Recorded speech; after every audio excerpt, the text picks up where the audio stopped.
अब आखिरी मरहला है हमारा।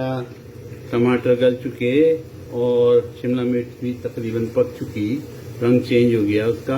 अब आखिरी मरहले में हमने जो कुकर में चिकन गलाई थी और उसमें मसाला डाल के पका दिया था, उसको मैंने इसके अंदर डाल दूंगा। और मैंने इसके अंदर डाल दिया और इनको मिक्स कर दिया। अल्हम्दुलिल्लाह हमारी चिकन शिमला मिर्च कढ़ाई टाइप की, कढ़ाई तो नहीं लेकिन कढ़ाई टाइप की है, ये तैयार हो चुकी। मैं थोड़ा सा इसमें एक पानी डाल के भी इसका बर्तन में क्योंकि मसाला लगा हुआ है, ये धूंगा और इसको भी इसके अंदर मैंने डाल दिया।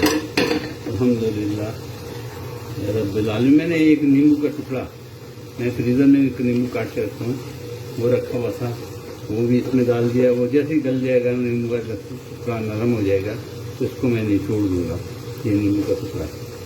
अब हमारी चिकन शिमला मिर्च ज़बरदस्त किस्म की तैयार हो चुकी। गार्निश के लिए ऊपर हम धनिया डालेंगे। ये धनिया पड़ चुका, वो के वो धनिया चूल्हे से उतारने के बाद डालना चाहिए, लेकिन मैंने आपको दिखाने के लिए थोड़ी तौर पे डाल दिया। अल्हम्दुलिल्लाह धनिया मज़ा देगा। हरा धनिया, ये चीज़ें अभी तक हमारे यहाँ उसी से आ रही हैं, पोस्ट से आ रही हैं, ये डिमांड करते हैं तो ऑनलाइन आती हैं चीज़ें, इसलिए मैं ज़्यादा खाने आजकल पका नहीं रहा हूँ। पुराने खाने पड़े हैं उसको मैं रिपीट करता हूँ। उम्मीद है आप पकाएंगे, उम्मीद है आपको समझ में आ गया और मुझे दुआओं में याद रखिए।